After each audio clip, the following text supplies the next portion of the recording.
Alhamdulillahilladzi khalaqa fasawwa qaddara fahada wa mata wahya. Alladzi arsala rasulahu bil huda wa dinil haqq liyudhhirahu 'ala ad-din kullihi wa kafa billahi shahida. Wassalatu wassalamu ala sayyidina Muhammad khatamin anbiya'i sayyidil asfiya wa ala alihi wa ashabihi a'immatil huda wa ba'd. Insyaallah fi hadhil lail Allahumma akhrijna min dhulumatil wahmi wa akrimna binuril fahmi waqta alaina bima'rifatil ilmi istina akhlaqana bil ilmi waj'alna mimma yastami'una al-qawla fayattabi'una ahsanahu bi rahmatika arhamar rahimin. Qala al-musannif rahimahullahu ta'ala wa nafa'ana bi ulumihi fid dharain.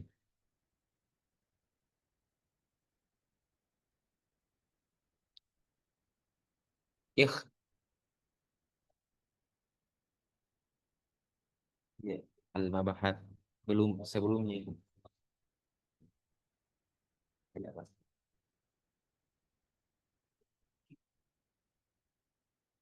ya,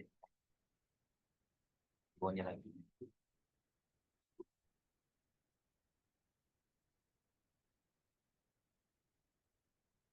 Satu poin. Ya.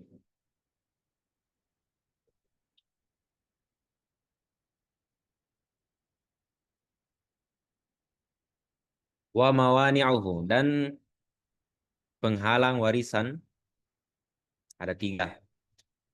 Itu sudah kita bahas ya pekan lalu secara online. Kita sudah membahas masuk ke penghalang. Jadi ingat ya, penghalang itu sesuatu yang tidak bisa terbantahkan. Meskipun misalnya anak semua punya penyebab, ya, ada sebab dia mendapatkan harta warisan. Tetapi ada suatu saat dia mendapatkan penghalangnya tersendiri, berarti otomatis dia tidak bisa mendapatkan harta warisan.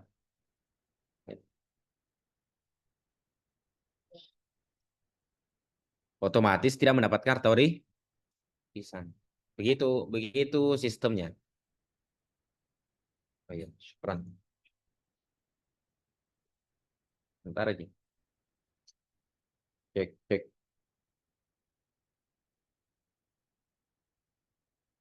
Cek.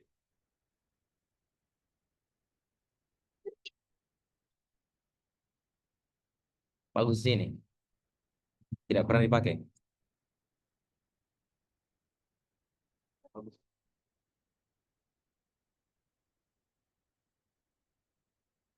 Ya, terjadi begitu.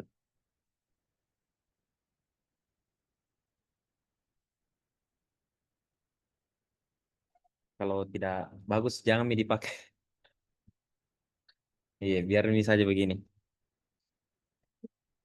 Tidak kedengaran. Iya.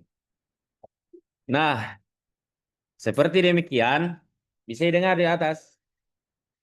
Di belakang, ya, saya kasih tinggi lagi volumenya.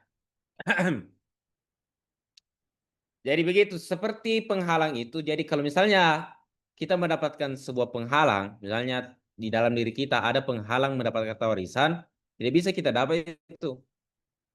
Karena yang namanya itu dosa. Dosa itu kan penghalang itu. Penghalang itu istilahkan sama seperti dosa. Yang namanya dosa itu kan menggugurkan sesuatu. Ya toh? Dia menggugurkan pahala seseorang. Itu namanya dosa. Misalnya kita punya banyak pahala. Banyak pahala kita selama di dunia, ketika di akhirat. Ternyata dan faktanya juga dosa kita jauh banyak, maka pahala itu akan terkurang sesuai dengan volume atau kapasitas dosa yang kita lakukan. Seperti demikian. Jadi penghalang seseorang mendapatkan harta warisan atau diistilahkan dengan apa? Mawani'ul irthi. Itu bisa menghalangi, bisa menjatuhkan sebab seseorang mendapatkan harta warisan. Bagaimanapun caranya, misalnya kita punya banyak, ya kita punya banyak penyebab. Misalnya diantaranya itu adalah, misalnya kita termasuk kerabat, ya termasuk kerabat si, misalnya kita merupakan kerabat seseorang. Itu kan sebab pertama loh. Sebab seseorang mendapatkan harta warisan yang pertama itu adalah hubungan kekerabatan, termasuk juga sepupu. Sepupu itu dia bisa mendapatkan harta warisan. Dia punya penyebab mendapatkan harta warisan, yaitu apa? Hubungan kekerabatan. Tetapi juga sekaligus ada hubungan nikahnya. Misalnya sepupu menikah dengan sepupunya sendiri. Ada seseorang menikah dengan sepupunya.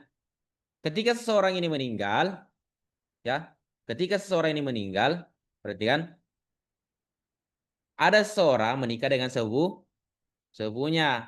Seseorang ini meninggal. Ini sepupunya statusnya sebagai apa? Sebagai istrinya ini orang dan juga sebagai kerabatnya ini orang. Berarti dia sudah dua sebab. Ada dua sebab dia mendapatkan harta warisan. Kuat toh? Sudah kuat ceritanya. Meskipun demikian, tapi ternyata ujung-ujungnya ternyata ada penghalang dia mendapatkan harta warisan, maka tidak bisa dia mendapatkan harta warisan. Begitu. Jadi bagaimanapun caranya itu, intinya penghalang seseorang mendapatkan harta warisan itu tidak bisa diganggu gugat. Yang namanya dosa maka harus dihukumi. Begitulah istilahnya, artinya penghalang seseorang mendapatkan harta warisan itu disamakan seperti dosa. Dosa itu kalau dilakukan atau ada pada diri seseorang tidak boleh dianggap enteng, harus diselesaikan dulu masalahnya. Selesaikan dosanya dulu. Begitu juga dengan penghalang. Kalau ada seseorang mendapatkan penghalang harta warisan, tidak bisa. Tidak bisa. Intinya tidak bisa. Jangan ganggu-ganggu lagi. Saya mau saya mau dapat harta warisan. Iya. Kamu sebagai apanya? Saya kerabatnya. Saya istrinya juga. Oke, kamu sudah dapat harta warisan. Tapi siapa yang bunuh itu suamimu? Saya, Ji. Kenapa kau bunuh? Dengan cara apa? Saya bunuh karena saya mau dapat harta warisan. Caranya saya bunuh dia, saya kasihkan racun di kopinya. Seperti itu. Akhirnya Ustaz bilang, tidak bisa. Kamu tidak bisa dapat harta warisan. Kenapa? Kamu sudah menghalangi dirimu mendapatkan harta warisan. Ada nanti di poin ketiga. Jadi penghalang seseorang mendapatkan harta warisan itu ada tiga, sama seperti sebab seseorang mendapatkan harta warisan. Sedangkan di dalam kitab Taisirul Mawarith di Syariatil Islam, di Syariatil Islamiyah itu disebutkan bahwa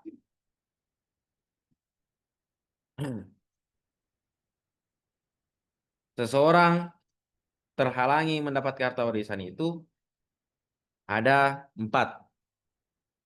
Ada empat.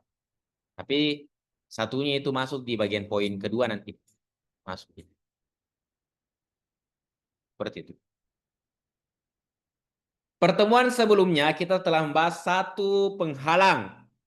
Satu penghalang seseorang mendapatkan harta warisan. Yang pertama adalah ar-ridqu, hubungan perbudakan.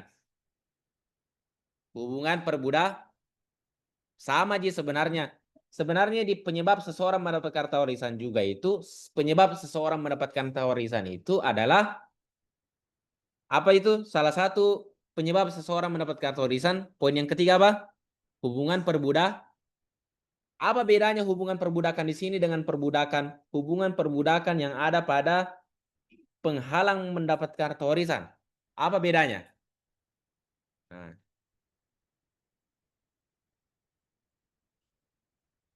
budaknya belum dimerdekakan. Oke, yang penghalang mendapatkan harta warisan. Sedangkan yang di penghalang seseorang, penyebab seseorang mendapatkan harta warisan itu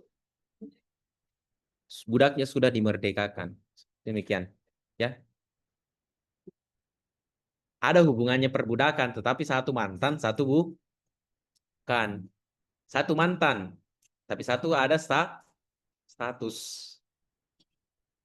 Jangan deh, begitu memang hubungan perbudakan.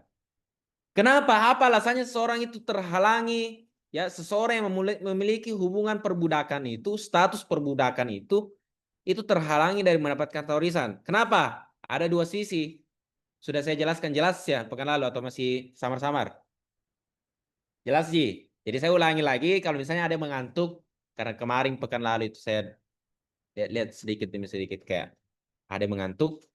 Saya ulangi lagi. Kenapa hubungan perbudakan itu seseorang tidak bisa mendapat harta warisan? Kenapa? Ada dua sisi ada dua alasan yang menjadikan dia terhalang dari mendapatkan harta warisan. Yang pertama adalah kalau yang pertama ya, alasan pertama. Alasan pertama dia tidak bisa mendapatkan harta warisan karena status perbudakannya itu adalah karena apa? Yang pertama, kalau misalnya budak itu menjadi ahli waris, misalnya ada seseorang meninggal, kemudian budak itu menjadi ahli waris. Ya. Misalnya kamu, Ismuk, Masmuk, kamu namanya siapa? Hah? Aryan. Aryan. Oh ya, Aryan. Dengan. Coba Said.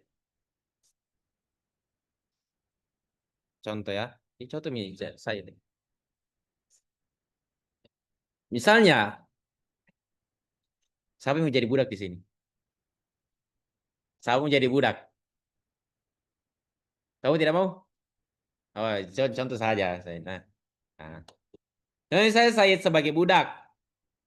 Said ini sebagai budak, dia merupakan anak dari ini. Jadi kamu Aryan sebagai bapak. Jadi anakmu itu jadi budak kasihan. Anakmu jadi budak. Kenapa? Karena jadi Said ini ditawan sama orang karena dia kalah dalam peperangan. Kan begitu sistem perbudakan. Ditawan dalam peperangan, ditangkap. Hei, kamu harus jadi budak saya karena kamu kalah. Siap, Tuan. Ini Aryan sedih rasanya. Ternyata anaknya jadi budak. Ternyata padahal anaknya ini adalah pewaris tahta ayahnya. Di banyak hartanya ini Aryan, banyak sekali uangnya, tak terhingga. Sehingga kalau misalnya dia meninggal, semua harta yang dimiliki itu otomatis menjadi milik Said. Tapi ternyata dia jadi budak. Endingnya, and finally dia menjadi budak. Itu maka ya perhatian ya. Kalau dalam status demikian misalnya Arya meninggal, berarti ini kan Said ini masih sebagai anaknya, berarti sebagai anaknya ini dia menjadi ahli Alasannya apa? Apa sebabnya dia mendapatkan harta warisan? Karena dia anaknya. Artinya hubungan kerabatan. Nah itu. Sehingga di sini tidak bisa dalam aturan Islam dan logikanya, kan logikanya begini, budak itu ya, makanya budak itu sebenarnya adalah sesuatu yang paling tidak bagus. Islam itu sengaja memang menghilangkan yang namanya istilah budak. Karena budak itu status yang paling tidak baik. Dalam aturan Islam, seorang budak tidak bisa mewarisi. Kenapa? Karena budak itu pada dasarnya dia adalah seperti barang. Seperti ini, barang ini. Ini barang, saya mau lempar, saya mau jual, saya mau banting apa segala. Saya mau nikmati air minumnya. Terserah saya. Itu budak. Seperti itu. Jadi budak itu, misalnya ada budak perempuan. Ada seorang majikan laki-laki, ada budaknya perempuan. Terserah dia mau apakah itu budak perempuannya. Dia mau ya kalian sudah bisa bayangkan sendiri. Seperti itu. Sama juga kalau misalnya majikannya perempuan, tapi maksudnya majikan perempuan ini adalah majikan perempuan yang hidup semata wayang. Mungkin pernah ada suaminya tapi tidak mau menikah lagi setelah meninggal suaminya, atau tidak pernah memang menikah. Ini majikan perempuannya. Kemudian ada budaknya laki-laki, terserah dia mau apakan itu budak laki-lakinya juga. Terserah dia, karena itu budak. Itu statusnya seperti barang. Barang yang bisa digunakan, terserah dia. Maka dengan demikian, alasan yang pertama seseorang tidak bisa mendapat harta warisan, budak tidak bisa mendapat harta warisan, saya tidak bisa mewarisi harta dari Aryan yang merupakan bapaknya. Karena apa? Dia budak dan dia tidak mungkin memiliki apa-apa. Tidak boleh memiliki apa-apa. Budak itu tidak boleh memiliki apa? Kalau ada budak mendapatkan emas di jalan, contoh, maka emas yang didapatinya itu bukan punyanya. Tidak boleh diambil untuk dirinya. Harus dia serahkan kepada pihak berwenang. Kalau tidak ada pihak berwenang yang bertanggung jawab atau tidak ada yang punya, maka emas itu menjadi milik tuannya, mana milik milik majikannya gitu. Maka otomatis kalau misalnya Said ini mau mewarisi harta Aryan sebagai bapaknya, tidak bisa. Karena apa? Karena kalau dia warisi hartanya ini bapaknya, maka hartanya ini bukan miliknya siapa? Milik majikannya. Makanya tidak sah. Tidak boleh begitu. Ya. Tidak bisa, berarti dia tidak bisa mewarisi. Alasan yang kedua, karena apa? Kenapa budak itu tidak bisa mewarisi? Budak tidak bisa memberikan apa? Budak juga tidak bisa memberikan warisan. Misalnya ada budak meninggal, kasihan, sudah jadi budak lagi, meninggal lagi. Innalillahi wa inna ilaihi rajiun. Budak meninggal, terus orang bertanya, ada harta warisannya itu, ada keluarganya. Enggak bisa dia dapat harta tidak bisa dia mewariskan. Karena apa? Karena dia sebagai budak, tidak ada barang-barangnya. Namanya budak, kasihan. Itu sudah dijelaskan pekan lalu. Jadi itu dua alasan kenapa status perbudakan itu menjadi penghalang seseorang mendapat harta warisan. Itu dipahami jadi belakang. Paham tuh?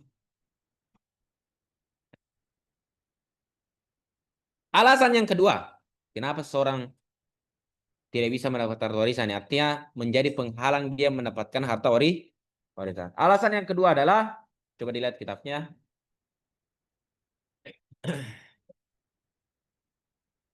Ikhtilafu dinin bil Islami wal kufri. Seharusnya situ dinil. Iya, cocok. Ikhtilafu dinin bil Islami wal kufri.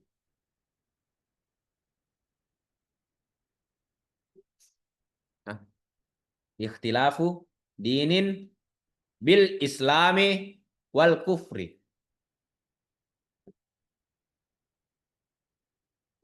Fala tuwarithu baina muslimin wa kafirin.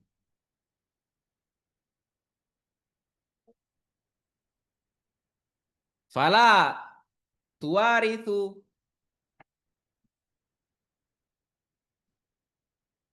atau bisa kalian baca fala tawaruthun, boleh fala tawaruthun baina muslimin wa kafirin.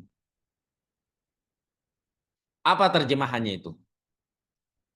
Penghalang atau mani ol irth yang kedua adalah ikhtilafu dinin bil Islam wal kufri. Ikhtilafu perbedaan dinin, agama, bil Islam wal kufri. Ikhtilafu dinin bil Islam wal kufri. Perbedaan agama antara Islam dan non-Islam. Saya terjemahkan non-Islam. Tidak bisa kita terjemahkan Kristen. Kenapa bisa? Karena Kristen itu beda. Beda Kristen, beda Yahudi, beda Konghucu, beda Buddha, beda Hindu. Beda agama-agama yang lain. Baik sekali agama sekarang ini. Persoalan agama tidak akan selesai kalau tidak punya keyakinan yang kuat.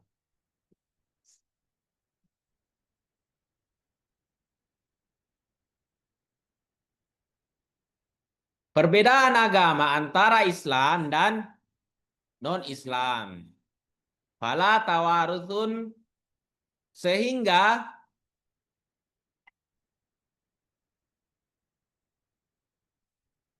tidak ada saling mewarisi, ya, tidak ada saling mewarisi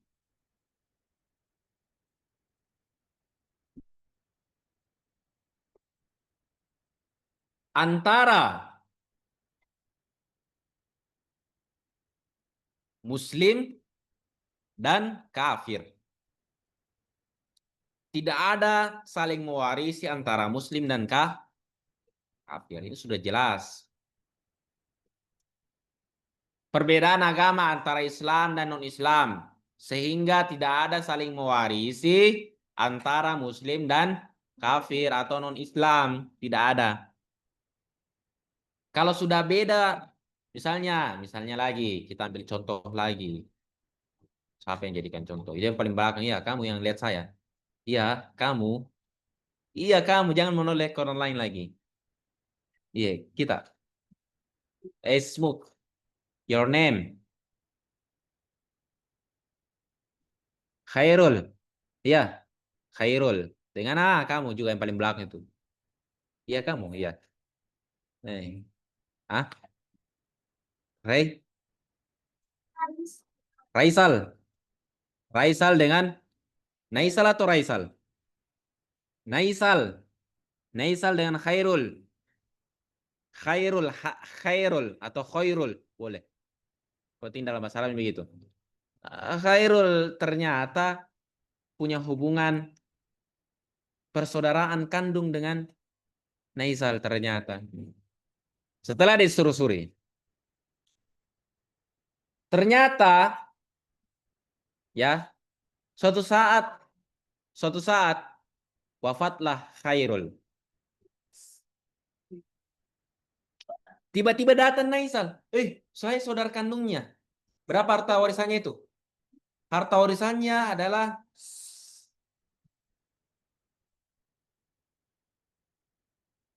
1 triliun miliar. Kalau 1 triliun miliar itu di atas lagi. Biliun. Ya, lebih di atasnya lagi biliun. Wah. Kuadraliun. Tinggi sekali. Apa? Kuantiliun. Itu banyak. Tidak terbatas itu sebenarnya angka. Ternyata begitu. Wah, langsung Naisal bilang. Langsung melotot matanya.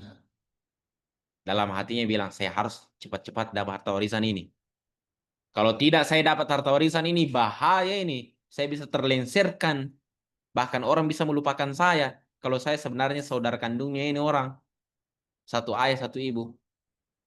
Ternyata setelah disusuri, ternyata KTP-nya menunjukkan status Kristen. Contoh. Ini contoh saja ya. Hanya contoh saja, contoh. Ternyata saya telusuri KTP-nya non-Islam. Langsung dia minta, bagaimana Mi? Saya dapat harta warisan? Aman? Oh, kamu tidak bisa tercatat namanya karena kamu non-Islam. Loh, kok gitu? Ya memang gitu. Dalam aturannya begitu. Aturan yang terdapat di agama Islam itu non-Islam, meskipun dia ahli waris, kalau dia ada penghalangnya, perbedaan agama, dia bukan Islam, maka dia tidak bisa mendapat warisan. Kenapa bisa? Karena dia non-Islam. Dibedakan dengan adanya status agamanya. Agama itu kan punya aturan masing-masing toh. Ada aturannya. Agama Kristen ada aturannya, Islam ada aturannya, agama Yahudi ada aturannya, Konghucu juga ada, semua ada. Ada aturannya. Di dalam agama Kristen misalnya, Kita tidak bisa mendapatkan harta warisan. Kita sebagai agama Islam tidak bisa dapat harta warisan dari agama Kristen. Kenapa? Karena kita bukan agamanya mereka.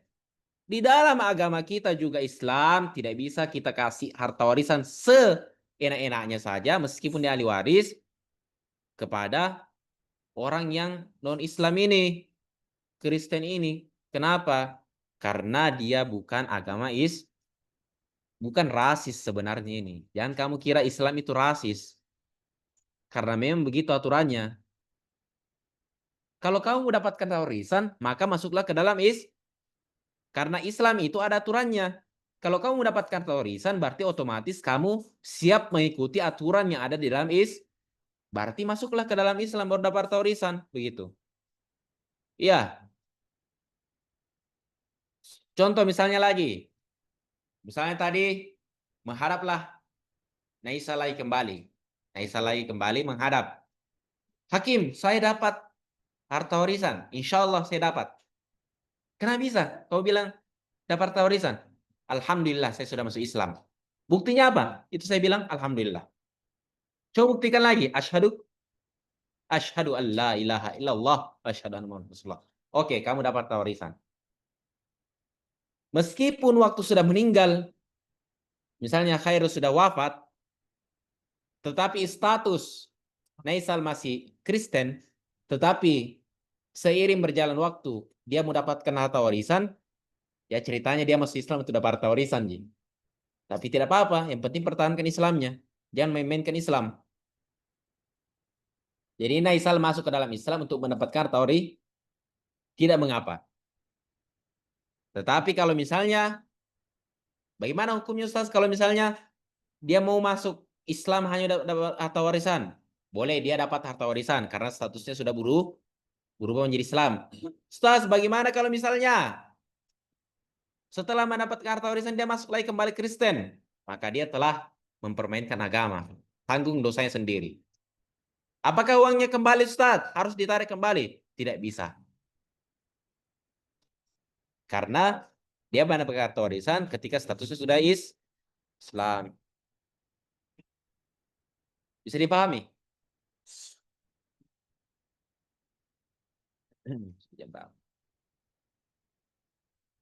Nah, sekarang kita masuk yang penghalang warisan yang ketiga. Jadi, ini lagi ada sebuah permasalahan begini. Ada sebuah permasalahan. Jadi, sebagai catatan bahwa status seseorang mendapatkan harta warisan di bagian ini, poin yang kedua, perbedaan agama itu tidak, jangan pikir bahwa tidak ada aturan yang mengatakan bahwa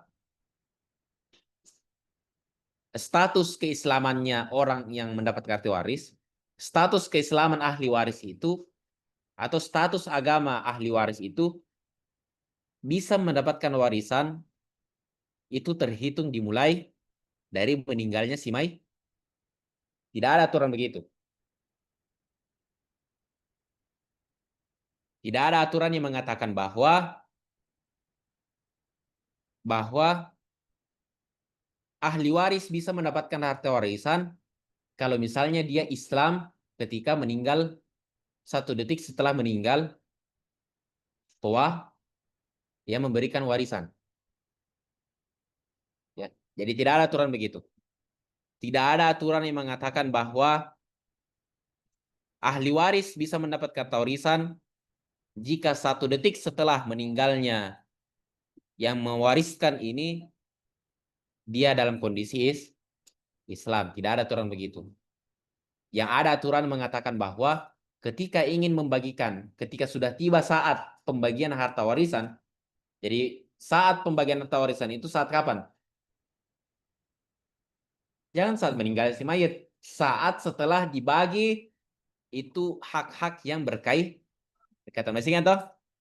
5 itu hak-hak yang berkaitan dengan si mayit itu. Jadi kalau sudah dipenuhi 5 hak itu, maka sudah bisa, artinya sudah saatnya membagikan harta warisan. Jadi di situ terhitung, ya, terhitung saat seseorang ahli waris, status keislamannya itu jelas. Jadi kalau misalnya sudah mi dibagi ahli waris, sudah mi dibagi warisannya. Tiba-tiba datanglah si ahli waris yang Kristen ini. Dia bilang, saya sudah masuk Islam. Ya. Waktu dibagi harta warisan, dia tidak dapat. Kenapa? Karena dia non Islam. Setelah dibagi harta warisannya, dia datang lagi kembali. Saya sudah masuk Islam. Maka tidak bisalah dia dapat harta warisan. Karena bisa. Karena sudah lewat pembagian harta warisan. Pertanyaannya lagi, ada sebuah permasalahan. Ustaz, bagaimana kalau misalnya sementara proses pembagian harta warisan, tiba-tiba dia datang, yang sebelumnya dia tercoreng namanya karena dia non-Islam, tiba-tiba dia datang, tidak ada dalam daftar ahli waris. Meskipun dia saudara kandungnya, tetapi dia non-Islam. Dia dicoret karena dia non-Islam. Ketika proses pembagian harta warisan ternyata, ya ini sebuah permasalahan. Ternyata dia masuk Islam, dia datang menghadap, saya sudah masuk Islam. Apakah dia mendapat harta warisan? Bagaimana? Kan tadi kan setelah pembagian harta warisan dia datang, selesai pembagian harta warisan dia datang, dia masuk Islam, maka dia tidak bisa mendapatkan harta warisan. Bagaimana kalau misalnya sementara proses pembagian harta warisan? Artinya sudah dibagi-bagi. Artinya sementara proses itu artinya di sini banyak macam-macamnya, perlu kita perhatikan. Kalau misalnya sementara proses, baru pembagian, baru hitung-hitung, baru dicatat-catat, oh kamu dapat sepersekian, sepersekian. Kemudian tiba-tiba dia datang, maka dalam kondisi Islam, maka dia dimasukkan namanya sebagai ahli waris. Maka yang lainnya itu dihitung dari awal, dicatat dari awal lagi. Itu yang pertama. Kalau yang kedua, kalau misalnya sudah dibagi uangnya, sudah dikali-kali, sudah dibagi semuanya, rampung sudah itu pembagiannya, dicatat baik-baik. Kemudian ya, kemudian sudah dibagi ke orang pertama, ke ahli waris pertama uangnya sudah dibagi. Kemudian tiba-tiba dia datang. Apakah dia dimasukkan dalam daftar ahli waris? Tidak bisa, karena sudah selesai pencatatan bagian ahli waris, tidak bisa. Karena selesai dicatat bagian-bagiannya ahli waris. Dia boleh datang menghadap menjadi ahli waris dalam status dia sebagai orang Islam. Dia boleh mendapat kartu warisan ketika apa? Ketika belum selesai pencatatan. Karena pencatatan pembagian harta warisan itulah yang sangat penting di situ. Jadi bisa dipahami ya? Jadi itu persoalan-persoalan yang terjadi ketika seorang statusnya masih non-Islam mau berubah menjadi Islam untuk mendapatkan harta warisan. Jadi ingat ini permasalahannya. Kemudian permasalahannya lagi, ada sebuah permasalahan. Ustaz, bagaimana kalau misalnya dia datang baru mulai proses pencatatan. Dia datang dalam kondisi Islam. Dalam kondisi Islam dia datang untuk mendapatkan harta warisan. Meminta haknya sebagai ahli waris. Yang mana saat itu belum dimulai proses pencatatan. Apakah dia dapat, Ustaz? Jelas dapat. Karena yang dilihat di situ pencatatan pembagiannya. Jadi tadi ada permasalahan kalau misalnya dalam proses pencatatan, artinya baru proses pencatatan catat bagian-bagiannya, kemudian dia datang, apakah boleh dia mendapatkan harta warisan? Boleh, selama pencatatan itu belum selesai. Itu yang kedua. Yang ketiga. Bagaimana yang ketiga?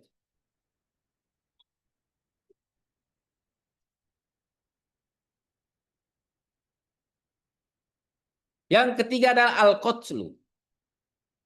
Al-qatlu wa huwa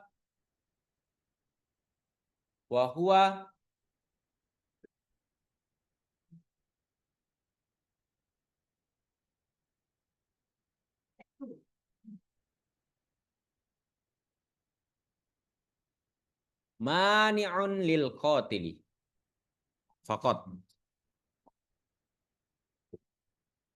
Wa huwa mani'un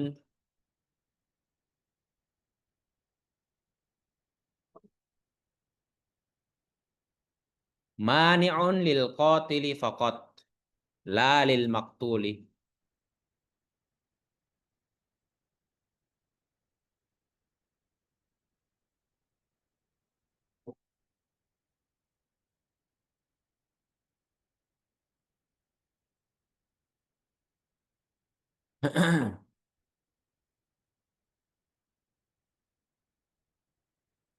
Faqat la lil maqtuli.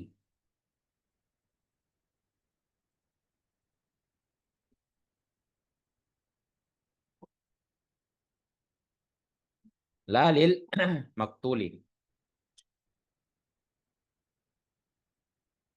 Terus saya anu.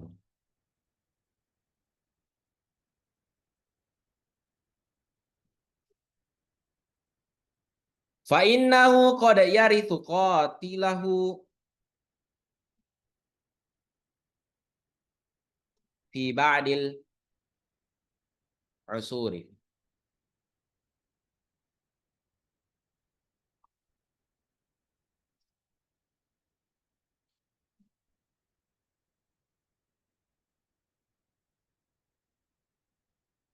Terjemahan.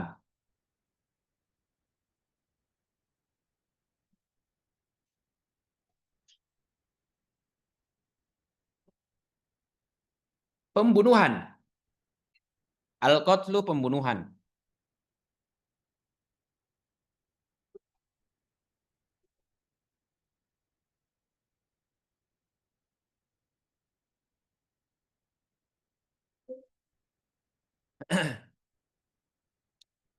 Wa huwa mani'un lil qatili faqat.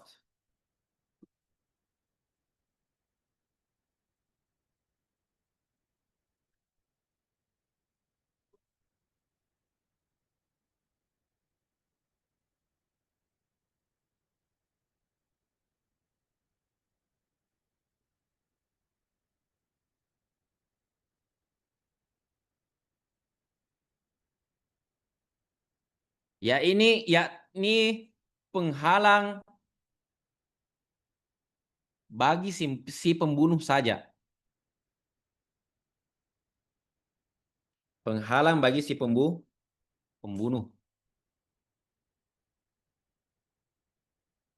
saja. Faqat saja.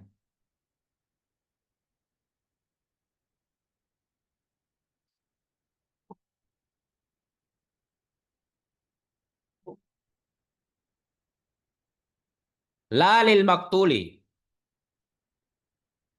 Tidak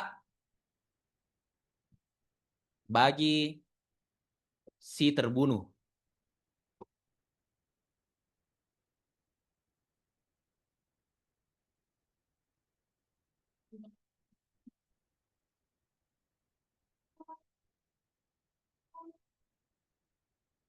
Saya ulangi, pembunuhan, yakni penghalang bagi si pembunuh saja. Tidak bagi si terbunuh.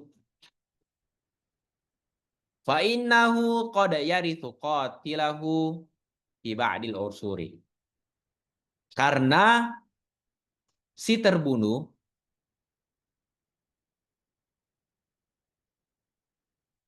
karena si terbunuh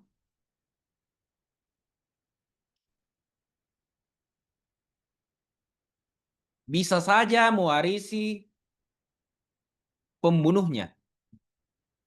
Bisa saja mewarisi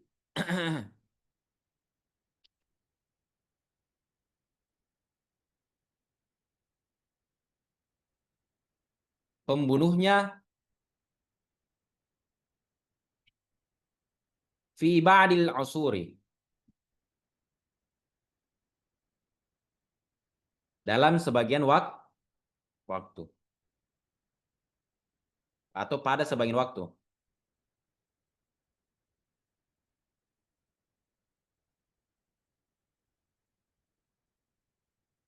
Apa maksudnya itu?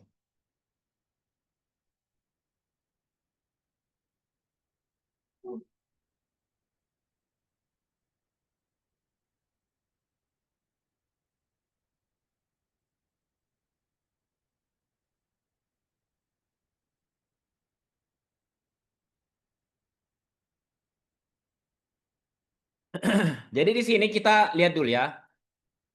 Kita lihat dulu ada istilahnya pembagian pembunuhan. Sebenarnya saya ingin menjelaskan ini pekan depan karena persoalan pembunuhan itu ada macam-macam pembunuhan. Tidak bisa kita katakan itu pembunuhan yang betul-betul membunuh atau tidak.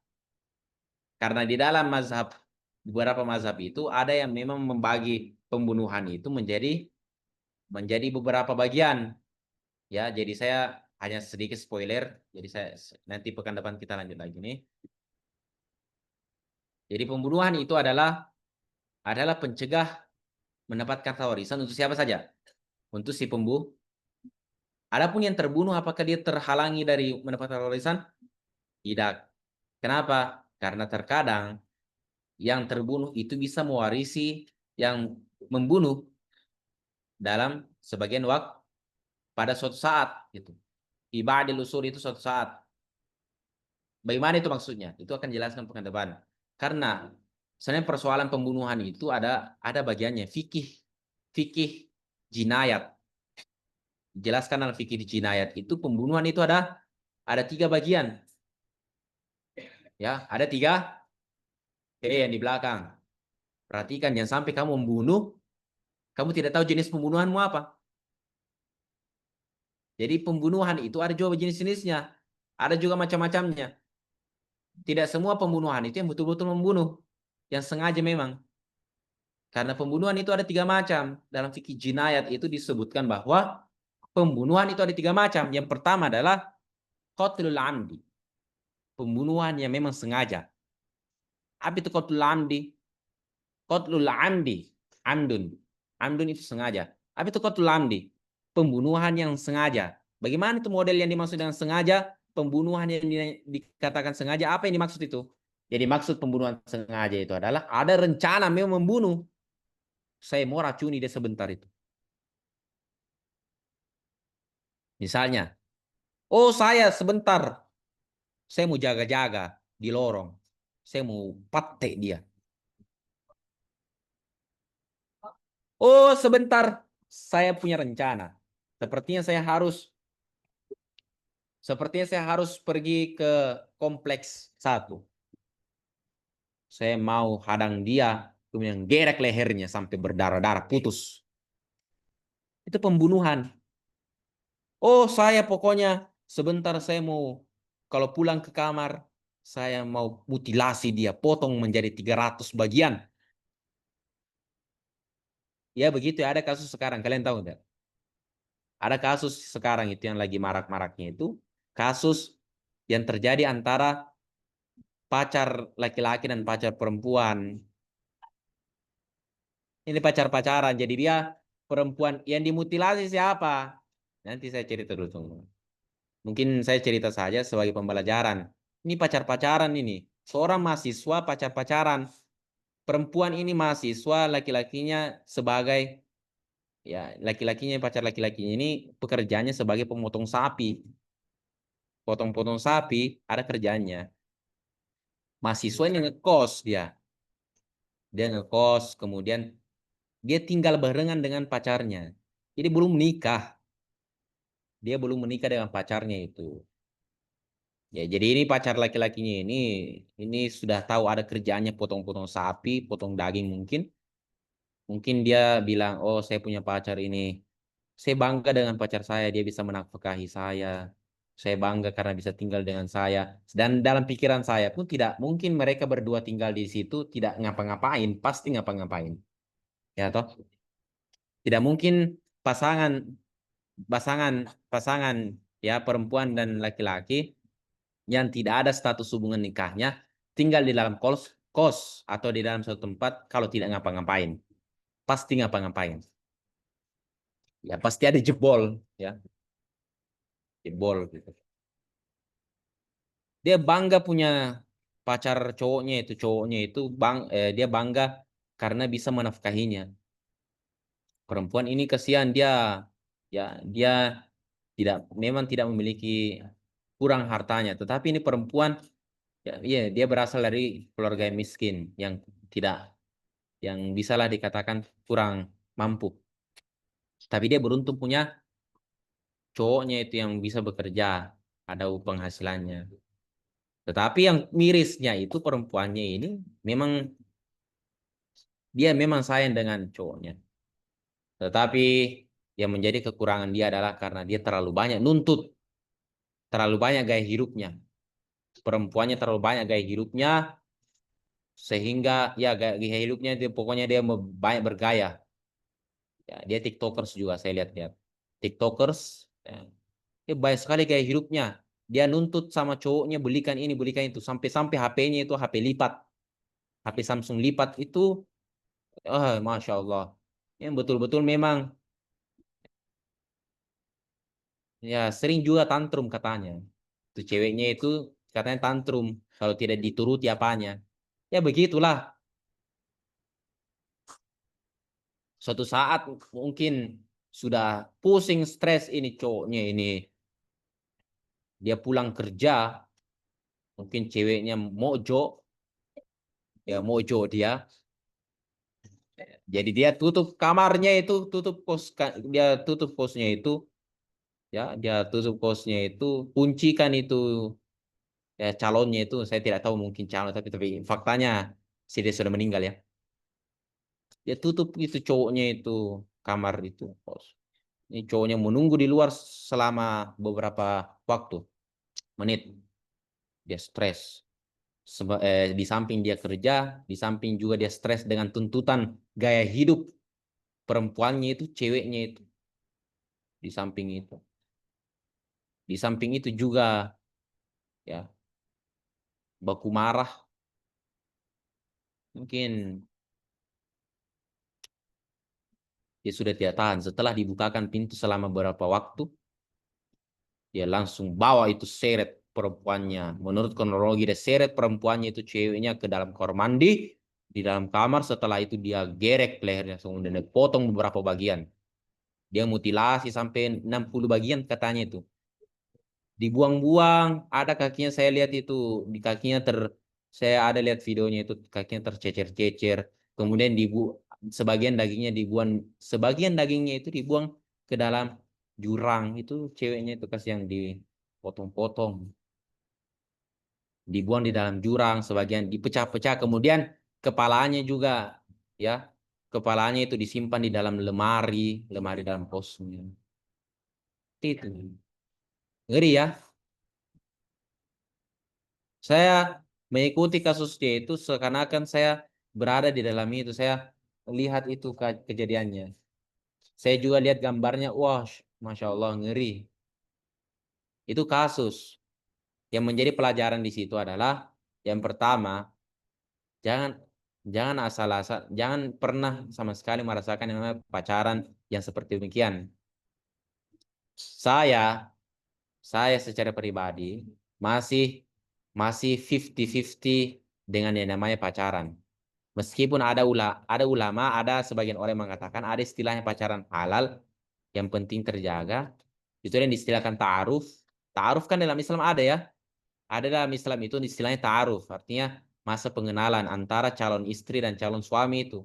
Nah, itu yang dinamakan pacaran ini bolehkan. Tetapi seiring berkembang zaman sepertinya pacaran itu sudah melenceng dari hal itu. Makanya saya sampaikan jangan sama sekali kalian mencoba-coba yang namanya pacaran, apalagi sampai yang begitu mau tinggal satu rumah. Karena saya pernah mendapati beberapa santri itu dia pernah begitu. Ada saya dapatkan beberapa santri itu dia kirim-kirim surat isinya itu begitu. Nanti kalau kita kuliah sama-sama ya. Nanti kita tinggal barengan ya. Saya mengatakan kamu belum merasakan yang namanya perkuliahan. Kamu masih SMP. Kau masih masih bocil.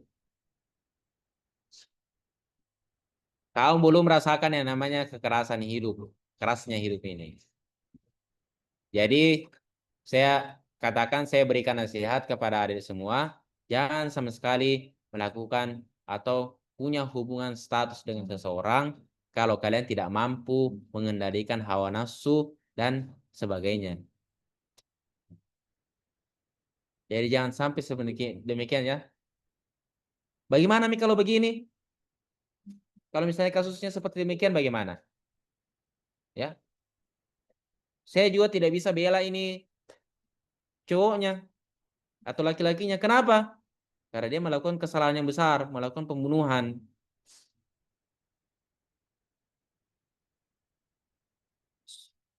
Perempuannya bagaimana? Salah tidak? Tidak bisa juga. Tidak bisa juga dikatakan salah karena mungkin sudah mungkin ini saya dalam perakiraan saya, perakiraan saya itu mengatakan bahwa mungkin perempuan ini nuntut gaya hidup yang banyak dari si laki-lakinya itu karena mungkin di dalam kamar sering begitu.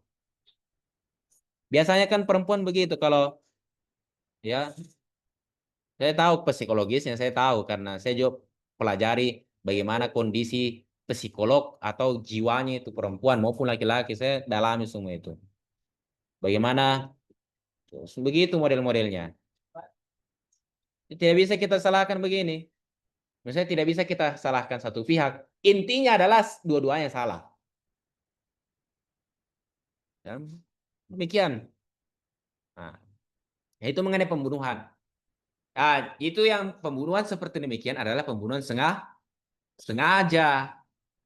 Jadi kalau misalnya ada kemarin dia di dalam sebuah wawancara, dia mungkin saya tahu maksudnya itu, dia seakan-akan mengatakan bahwa saya menyesal telah membunuhnya, saya menyesal telah memutilasinya, saya menyesal. Seakan-akan saya maknakan bahwa tidak sengaja saya bunuh. Apa tidak sengaja? Kamu sengaja itu.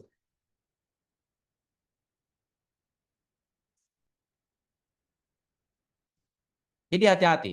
Jadi pembunuhan ini namanya pembunuhan qatlul amdi, pembunuhan sengaja.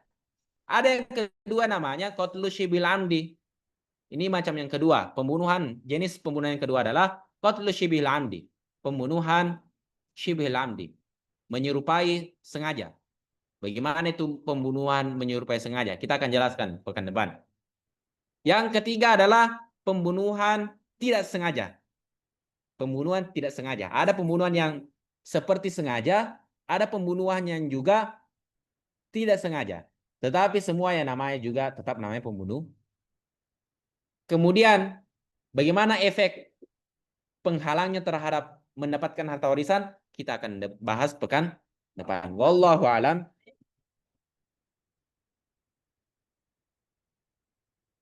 Amin amin karim. A'udzu billahi minasyaitonir rajim. Bismillahirrahmanirrahim. Alhamdulillahirabbil alamin. Wassallallahu ala sayyidina Muhammadin wa ala alihi wasallam. Allahumma fa'na bima 'allamtana wa 'allimna ma yanfa'una. Subhanak la ilma lana illa ma 'allamtana innaka antal alimul hakim wa la haula wa la quwwata illa billahil aliyyil azim. Allahumma fa'na bima sami'na, Allahumma fa'na bima 'alimna, Allahumma fa'na bima 'allamtana ya rabbal alamin. Allahumma faqihna fid din wa 'allimna ta'wil. Allahumma faqihna fid din wa 'allimna ta'wil. Allahumma faqihna fid din wa 'allimna ilmal fara'id bi rahmatika arhamar rahimin. Rabbana atina fid dunya hasanah wa fil akhirati hasanah wa qina adzabannar. Subhanakallahumma bihamdika asyhadu an la ilaha illa anta astaghfiruka wa atubu ilaik. Wa sallallahu alaihi walhamdulillahi rabbil alamin. Assalamualaikum warahmatullahi wabarakatuh.